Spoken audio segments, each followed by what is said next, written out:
გასული წელი საქართველოს პოლიტიკაში იმით დაიწყო, რომ მმართველი პარტიის დაფუძნებელი ბიძინა ივანიშვილი ღიად დაბრუნდა, ანუ ქართული ოცნების საპატიო თავმჯდომარის რანგში, რასაც მალევე მოჰყვა სამთავრობო ცვლილებები. ბიძინა ივანიშვილის ინიციატივით ირაკლი კობახიძემ და ირაკლი ღარიბაშვილმა თანამდებობები გაცვალეს. პრემიერი ირაკლი კობახიძე გახდა, მმართველი პარტიის თავმჯდომარე კი ირაკლი ღარიბაშვილი. სამთავრობო ცვლილებების პარალელურად საკანონმდებლო ორგანოში აქტიური პოლიტიკური პროცესები მიმდინარეობდა. მეათე მოწვევის პარლამენტის წინაშე საქართველოს ევროინტეგრაციისთვის აუცილებელი 9 დათქმის სათანადოდ შესრულების ამოცანა იდგა. 2024 წლის იანვარში პოლიტიკოსები პრეზიდენტის არჩევის წესის ცვლილების თაობაზე მსჯელობდნენ. ოპოზიციონერი პოლიტიკოსები ითხოვდნენ, რომ მოსახლეობას არ წართმეოდა ქვეყნის მთავარსარდლის არჩევის უფლება. ქართული ოცნების წარმომადგენლებმა არ გაითვალისწინეს ოპოზიციის მოსაზრებები და პრეზიდენტის არჩევა 300 ხმოსნის საშუალებით გადაწყვიტეს. ეს ინიციატივა მმართველ პარტიაში იმით ახსნეს, რომ ქვეყანა სრულად გადავა მართვის საპარლამენტო მოდელზე. სასამართლო რეფორმები და კანონის უზენაესობის უზრუნველყოფა, საარჩევნო რეფორმები და მისი გავლენა დემოკრატიაზე, ეკონომიკური ინტეგრაცია ევროკავშირთან, პერსპექტივები და შესაძლებლობები, მწვანე დღის წესრიგი და გენდერული თანასწორობა. ამ საკითხებსა და ევროკავშირის გაფართოების პოლიტიკაზე იმსჯელეს საქართველოს პარლამენტში 6 ქვეყნის მონაწილეობით გამართულ კონფერენციაზე. საპარლამენტთაშორისი კონფერენცია საქართველოს ევროპული მომავლისთვის გაიმართა. თებერვლიდან პრეზიდენტმა სალომე ზურაბიშვილმა ოპოზიციონერ პოლიტიკოსებსა და სამოქალაქო სექტორს მოუწოდა გაერთიანებულიყვნენ მომავლის ქარტიის შესამუშავებლად, რომელსაც ერთობის პლატფორმა ევროპისთვის ეწოდა. ცენტრალურმა საარჩევნო კომისიამ არჩევნების ჩატარების ელექტრონულ წესთან დაკავშირებით სამოქალაქო სექტორთან და პოლიტიკოსებთან ერთად იმსჯელა. CESCO დაინტერესებულ მხარეებს ელექტრონული საარჩევნო ურნების მუშაობის სპეციფიკას აცნობდა. მოგვიანებით მსგავსი კამპანია CESCO-მ მთელი ქვეყნის მასშტაბით აწარმოა. პარლამენტში კი ქართული ოცნების ინიციატივით დაჩქარებულად განიხილეს CESCO-ს დაკომპლექტების წესის საკანონმდებლო ცვლილების საკითხი. ამ ცვლილებას 116 დეპუტატიდან 91-მა მხოლოდ მმართველი პარტიის წევრებმა დაუჭირეს მხარი. ერთ-ერთი პრობლემური საკითხი CESCO-ს თავმჯდომარის ოპოზიციონერი მოადგილის თანამდებობის გაუქმება იყო. ამ ცვლილებას პრეზიდენტმა ვეტო დაადო და მიიჩნია, რომ საარჩევნო კოდექსში ქართული ოცნების მიერ შეტანილი ცვლილებები გაუმჯობესების ნაცვლად აზიანებს საარჩევნო გარემოს. პარლამენტმა სალომე ზურაბიშვილის შენიშვნის სულისკვეთება არ გაიზიარა და პრეზიდენტის ვეტო დაძლია. თებერვალში ევროკავშირში გაწევრების პროცესისთვის 9 დათქმის შესრულებასთან დაკავშირებით კვლავ მიმდინარეობდა პოლიტიკური დიალოგი ქართული ოცნებისა და მაშინდელი საპარლამენტო ოპოზიციის წარმომადგენლებს შორის. ოპოზიციამ მმართველ პარტიას მოუწოდებდა გაითვალისწინებინა ვენეციის კომისიის შენიშვნები და რეკომენდაციები რიგ საკანონმდებლო საკითხებთან დაკავშირებით. ამ რეკომენდაციებს ქართული ოცნება რჩევას უწოდებდა და უმრავლეს საკითხს არ ეთანხმებოდა. საქართველოში პრორუსული დეზინფორმაცია და პროპაგანდა დაგეგმილი საპარლამენტო არჩევნების მოახლოებასთან ერთად თანდათან გამძაფრდა, რამაც პოლიტიკურ და საარჩევნო პროცესებზე გარკვეული ნეგატიური გავლენა მოახდინა. ასეთი იყო დასკვნა, რომელიც სამოქალაქო ორგანიზაციებმა წარადგინეს. არჩევნებში კრემლის ჩარების საფრთხეზე გასულ წელს არაერთი ანგარიში გამოქვეყნდა. ევროკავშირის 9 რეკომენდაციის შესრულება, საარჩევნო საკანონმდებლო ცვლილებები და მზადება არჩევნებისთვის. ამ საკითხებზე გასულ წელს რამდენჯერმე შეიკრიბა ოპოზიცია და სამოქალაქო სექტორი. ერთობლივ შეხვედრებზე მხარეები იმ პრობლემებზე მსჯელობდნენ, რომლებსაც მათი განცხადებით მმართველი პარტია იმით ქმნიდა, რომ საარჩევნო კანონმდებლობას სათანადოდ არ ცვლიდა. ქართული ოცნება კი ამ შენიშვნებს გამოგონილსა და პროვოკაციას უწოდებდა. მრავალი პოლიტიკური შერკინების მიუხედავად, ქართულმა ოცნებამ საარჩევნო ბარიერი მანამდე შეთანხმებულ 2%-ზე არ ჩამოსწია და 2024 წლის საპარლამენტო არჩევნებში მონაწილეობა პარტიებს 5%-იანი ბარიერის გადალახვით მოუწიათ. უცვლელი დარჩა პარტიების დაფინანსების საკითხი. პარტია, რომელიც არჩევნებში მოსახლეობის ხმების 1%-ს მაინც მიიღებს, მისი წლიური დაფინანსება 300,000 ლარამდე განისაზღვრება. ამასთანავე ღრმავდებოდა უთანხმოება საქართველოს მთავრობასა და დასავლეთ პარტნიორებს შორის. ქართული ოცნება სტრატეგიული პარტნიორი ქვეყნისგან, ამერიკის შეერთებული შტატებისგან ფულადი დახმარების მეტ გამჭვირვალობას მოითხოვდა. ქართული ოცნების ლიდერები სამოქალაქო სექტორის საგრანტო დახმარების ნაწილში ბუნდოვანებას, სახელმწიფო გადატრიალების მცდელობასა და ეგრეთ წოდებული გარყვნილების პროპაგანდის საშიშროებასაც ხედავდნენ. ოპოზიცია კი ამ დამოკიდებულებას მმართველი პარტიის აშკარა პრორუსული ორიენტაციის გამოვლინებად მიიჩნევდა. საარჩევნო წელს მმართველმა გუნდმა მოსახლეობისთვის ერთ-ერთ მთავარ საფრთხედ LGBTQ+ თემის უფლებების დაცვის საკითხის შესაძლო პროპაგანდაში გადაზრდის საშიშროება მიიჩნია და შეიმუშავა ახალი კანონთა პაკეტი ოჯახურ ღირებულებათა და არასრულწლოვანთა დაცვის შესახებ. ეს კანონი არადემოკრატიულად მიიჩნიეს ქართული ოცნების ოპონენტებმა, საერთაშორისო და ადგილობრივმა უფლებადამცველმა ორგანიზაციებმა და საგარეო პარტნიორებმა. თუმცა მმართველმა პარტიამ ფაქტობრივად არც ერთი შენიშვნა და მოსაზრება არ გაითვალისწინა და ეს პაკეტი სამი მოსმენით ერთპარტიული მხარდაჭერით მიიღო.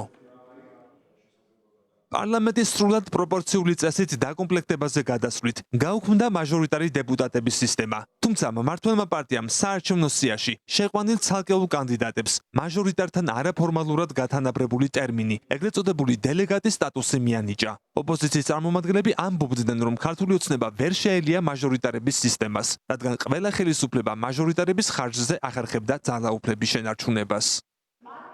მას შემდეგ, რაც მიიღეს, შემდეგ უკან გაიწვიეს კანონი, ეგრეთ წოდებული გამჭვირვალობის შესახებ, იმ პირობით, რომ არასდროს დაბრუნდებოდა. მმართველმა პარტიამ მოულოდნელად განაცხადა, რომ პარლამენტი კვლავ დააბრუნებდა განსახილველად ამ კანონ პროექტს. შემდგომში ამ კანონს მრავალი სახელით მოიხსენიებდნენ მოწინააღმდეგეები, მათ შორის სახელით რუსული, მისი მიზნებიდან და ამოცანებიდან გამომდინარე.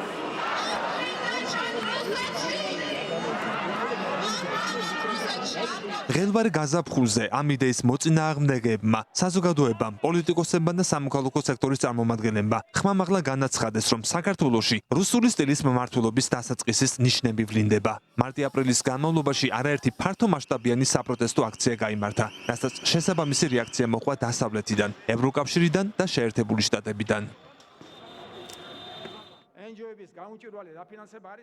მოგვიანებით მმართველმა პარტიამ კონტრაქცია დაგეგმა, რათა ეგრეთ წოდებული გამჭვირვალობის კანონის მომხრეთა რაოდენობა ეჩვენებინა, როგორც მოწინააღმდეგეებისთვის, ისე დასავლეთისთვის. ამ შეკრებაზე ქართული ოცნების ლიდერებმა, მათ შორის ბიძინა ივანიშვილმა, ქართული ოცნების პერსპექტივიდან ახსნეს, თუ რატომ იყო ამ კანონის მიღება აუცილებელი.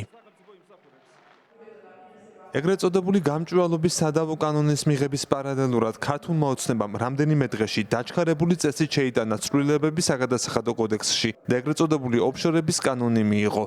პოლიტიკური ოპონენტები აცხადებდნენ, რომ ეს კანონი ბიძინა ივანიშვილის დაუდეკლარირებელი ქონების საქართველოში შემოტანისთვის მიიღეს, რათა მილიარდერს ბიუჯეტში გადასახადები არ გადაეხადა. ქართული ოცნება კი ამბობდა, რომ ყველა ბიზნესმენს აქვს შესაძლებლობა ისარგებლოს ამ კანონის სიკეთეებით. ამ საკითხზე ფართო ანგარიშები მოამზადეს არასამთავრობო ორგანიზაციებმა და ამ კანონს სახიფათო უწოდეს ქვეყნის დემოკრატიულ და ევროპულ გზაზე.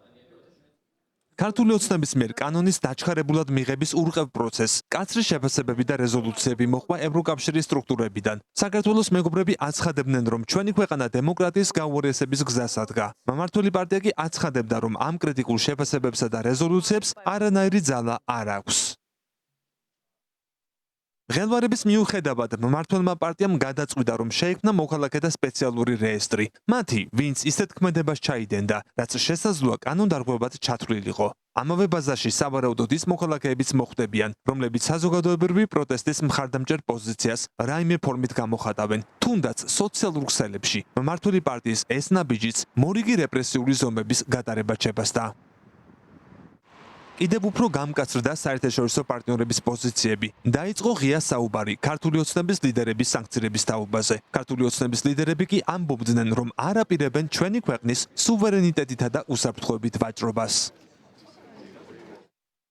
საქართველოში მიმდინარე პროცესების პარალელურად შეერთებული შტატების კონგრესში მიიღეს ორპარტიული მხარდაჭერის მქონე ეგრეთ წოდებული მეგობარი აქტი, რომელიც დემოკრატიულ ჩარჩოებში დაბრუნების შემთხვევაში ქართველ ხალხს ამერიკასთან უვიზოდ მიმოსვლას, ძლიერ სამხედრო მხარდაჭერასა და გამარტივებული ვაჭრობის პაკეტს თავაზობდა. ქართული ოცნების ლიდერებმა ეს აქტი შეაფასეს, როგორც ერთდროულად შანტაჟი და პარტნიორული შეთავაზება. უცხოური გავლენის გამჭვირვალობის შესახებ კანონი დემოკრატიულ სტანდარტებთან და ადამიანის უფლებებთან შეუსაბამოდ მიიჩნია EUTHODIR-ის შემფასებელმა კომისიამ და ეს პოზიცია 30 გვერდიან დოკუმენტში განმარტა. ქართულმა ოცნებამ ამ დოკუმენტს იურიდიული ძალის არ მქონე უწოდა. ივნისიდან დაიწყო პოლიტიკოსთა ხელმოწერა პრეზიდენტის მიერ შემუშავებულ ქართულ ქარტიაზე. სალომე ზურაბიშვილი და ოპოზიციური პარტიები ამბობდნენ, რომ ეს ერთობა იქნება ერთადერთი მყარი გამოსავალი იმ ჩიხური პოლიტიკური ვითარებიდან, რომელიც საქართველოში შეიქმნა.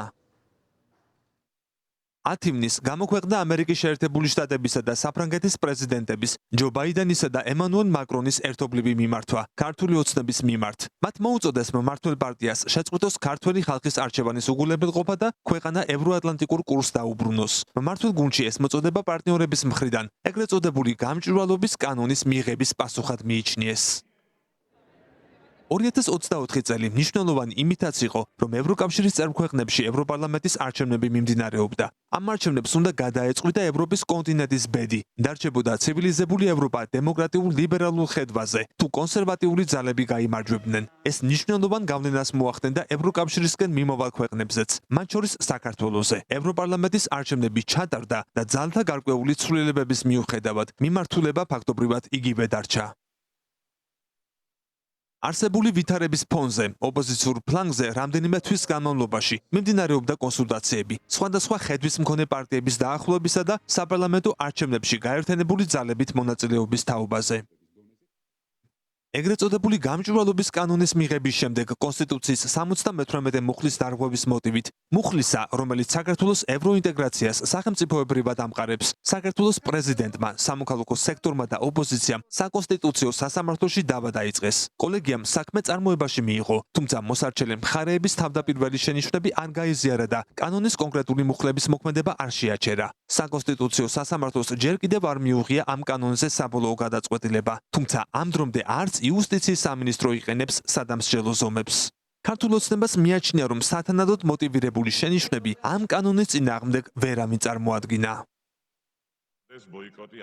არჩევნებამდე რამდენიმე თვით ადრე მმართველმა პარტიამ დაჩქარებული წესით მიიღო ამნისტიის შესახებ კანონი, რომლითაც 7000-მდე პატიმარს სასჯელის სხვადასხვა ფორმით შემსუბუქება შეეხო. ქართული ოცნება ამ პროცესს აფასებდა როგორც ჰუმანურ აქტს, ოპოზიცია კი ამ მომხრეთა ირიბად მოსყიდვად მიიჩნევდა. წინასაარჩევნოდ მმართველმა გუნდმა საპატრიარქოს მართლმადიდებლობის სახელმწიფო რელიგიად გამოცხადება შესთავაზა, თუმცა ეს პროცესი საპატრიარქოს მხრიდან დელიკატური უარით დასრულდა. ცხელი პოლიტიკური ზაფხულის შემდეგ აქტიური პოლიტიკური შემოდგომა დადგა. ქართულმა ოცნებამ საარჩევნო სია წარუდგინა ხალხს. სიის პირველ ნომრად პარტიის დამფუძნებელი ბიძინა ივანიშვილი დასახელდა. მრავალთვიანი მოლაპარაკებების შემდეგ დასრულდა ახალი ოპოზიციური პოლიტიკური ცენტრების ფორმირებაც. არჩევნებამდე არც ისე დიდი ხნით ადრე 4 პოლიტიკური ცენტრი ჩამოყალიბდა. წინასაარჩევნო კამპანია ქვეყნის მასშტაბით გაიშალა. მოსამართლეების დასანქცირების შემდეგ შეერთებული შტატების სახელმწიფო დეპარტამენტმა ქართულ ოცნებასთან დაკავშირებულ 60-მდე პირსა და მათი ოჯახის წევრებს საბიზო და ფინანსური სანქციები დაუწესა. სანქციების ახალი ტალღის გამო ქართული ოცნების ლიდერებმა შეერთებულ შტატებს არჩევნებში ჩარევაში დასდეს ბრალი. ოპოზიციამ კი სანქციების ახალი ეტაპი მმართველი გუნდის ანტიდემოკრატიული ნაბიჯების გამოძახილად შეაფასა. შეერთებული შტატებიდან სანქციები შემდგომშიც გაგრძელდა. ამერიკული სანქციების პარალელურად ევროკავშირშიც გახშირდა მსჯელობა, რათა შესაბამის სტრუქტურებს მიეღო ზომები საქართველოში დემოკრატიული უკუსვლის მიმართ. დეკემბერში ცალკეულმა ევროპულმა ქვეყნებმა გარკვეული სახის სანქციები დაუწესეს ქართული ოცნების წარმომადგენლებს. პრეზიდენტის ვერშემდგარი იმპიჩმენტის პროცედურის დაწყებიდან ზუსტად 1 წლის თავზე ქართულმა ოცნებამ ისევ პრეზიდენტის იმპიჩმენტის პროცედურის დაწყება გამოაცხადა. სალომე ზურაბიშვილის თანამდებობიდან საპრეზიდენტო ვადის ამოწურვამდე 1 თვით ადრე იმპიჩმენტის გზით გადაყენების მიზეზად მის მთავრობისადმი მორიგ ურჩობას ასახელებდნენ. პარლამენტის თავმჯდომარემ შალვა პაპუაშვილმა განაცხადა, რომ პრეზიდენტის ბოლო ვიზიტები ევროპის პარტნიორ ქვეყნებში მთავრობის ხედვებში არ ჯდებოდა და მას ამის უფლება არ ჰქონდა. თუმცა იმპიჩმენტი მეორედაც ვერ შედგა. 26 ოქტომბრის საპარლამენტო არჩევნებს დააკვირდა 187 ორგანიზაციის 24700-ზე მეტი დამკვირვებელი. სულ 3 ეგზიტ პოლი ჩატარდა. აქედან ორის მიხედვით არჩევნებში ოპოზიციურმა ფლანგმა გაიმარჯვა. განსხვავებული აღმოჩნდა CSKO-ს მონაცემები. საარჩევნო კომისიის საბოლოო შეჯამებით პარტია ქართულმა ოცნებამ ხმების 53.9% მიიღო. CSKO-ს ამ შედეგებს უკმაყოფილება და უნდობლობა მოჰყვა ოპოზიციური პარტიებისა და სადამკვირვებლო ორგანიზაციების მხრიდან. თავიანთ ანგარიშებში ორგანიზაციებმა აღნიშნეს, რომ საარჩევნო უბნებზე გამოყენებული იყო მანიპულაციები, რის შედეგადაც ამ მომრჩეველთა ხმის მიცემის ფარულობა დაირღვა. ამავე ანგარიშებში აღწერილია მოქალაქეთა მოსყიდვისა და დაშინების ფაქტები. ამ სავარაუდო დარღვევებზე CSKO-ს და სასამართლოს ძირითადად არადამოკმაყოფილებელი გადაწყვეტილებები გამოჰქონდათ. არჩევნების შედეგი კი უცვლელი დარჩა. 16 ნოემბერს საარჩევნო ადმინისტრაციამ შემაჯამებელი სხდომა გამართა და CSKO-ს თავმჯდომარემ გიორგი კალანდარიშვილმა არჩევნების შემდგარად გამოაცხადა. ამავე სხდომაზე პროტესტის ნიშნად CSKO-ს ოპოზიციონერმა წევრმა ნაციონალური მოძრაობიდან დავით კირთაძემ CSKO-ს თავმჯდომარეს დაუდგენელი შავი ფერის ბლანტი სითხე შეასხა სახეში. ოპოზიციამ არჩევნების შედეგები არ აღიარა. გადაწყდა, რომ ბარიერგადალახული ოპოზიციური პარტიების დეპუტატები საპარლამენტო მანდატებს პროტესტის ნიშნად დატოვებენ და მათივე შეფასებით არალეგიტიმურ პარლამენტს ბოიკოტს გამოუცხადებენ. CSKO-ს შემაჯამებელი ოქმის გამოქვეყნებიდან მალევე შეიკრიბა მე-11 მოწვევის პარლამენტი. დარბაზში მხოლოდ ერთი პარტიის, ქართული ოცნების დეპუტატები იმყოფებოდნენ. ახალი პარლამენტის შეკრების პირველივე კვირაში მცირე ცვლილებებით დაამტკიცეს ახალი მთავრობა და ხმოსნებმა პრეზიდენტად აერჩიეს ქართული ოცნების ერთადერთი კანდიდატი მიხეილ ყაბელაშვილი. რუსეთის მონები თოთ გაათავისუფლოთ საქართველო. წინააღმდეგ შემთხვევაში თქვენს მიმართ გატარებული იქნება დაუწერელი კანონებით გათვალისწინებული ღონისძიებები. ტექნიკურად მრავალპარტიული, ფაქტობრივად კი ერთპარტიული პარლამენტის მიერ არჩეულ ერთადერთ საპრეზიდენტო კანდიდატს პროტესტით შეხვდა მოსახლეობის ნაწილი.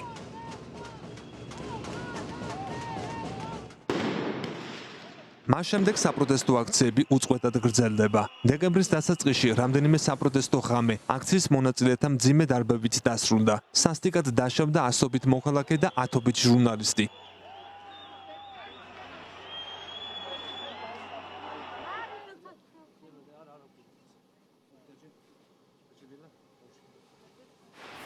შეტაკებისას ზიანი მიადგათ პოლიციელებსაც. განსაკუთრებული სისასტიკით ხდებოდა ჟურნალისტების მიმართ გაურკვეველი ნიღბიანი პირების მხრიდან განხორციელებული თავდასხმები, რასაც მედიის წარმომადგენელთა მწვავე პროტესტი მოჰყვა.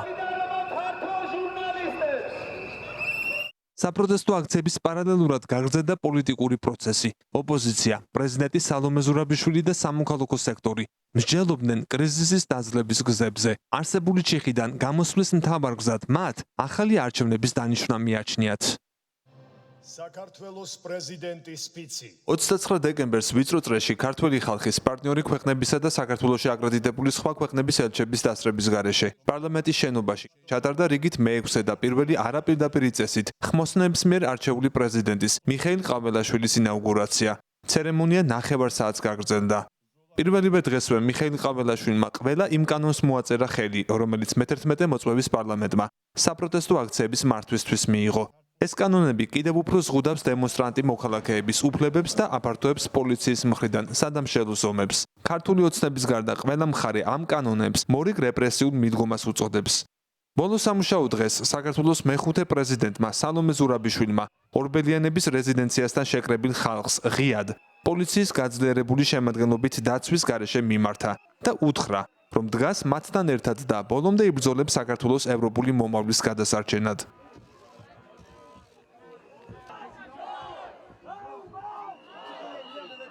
ახლა ქვეყანაში სრულად ერთპარტიული მმართველობაა. ოპოზიცია პარლამენტში არ შედის. დასავლეთის ქვეყნებს ქართული ოცნების გუნდთან ღირებულებითი პრობლემა აქვს. ქუჩაში კი სახალხო განწყობის ნაცვლად საპროტესტო მუხტია. 2025 წელი პოლიტიკური თვალსაზრისით ბუნდოვანებითა და მომავლის გაურკვეველი კონტურებით შემოდის. ალეკო კვედაძე, ევრონიუს ჯორჯია.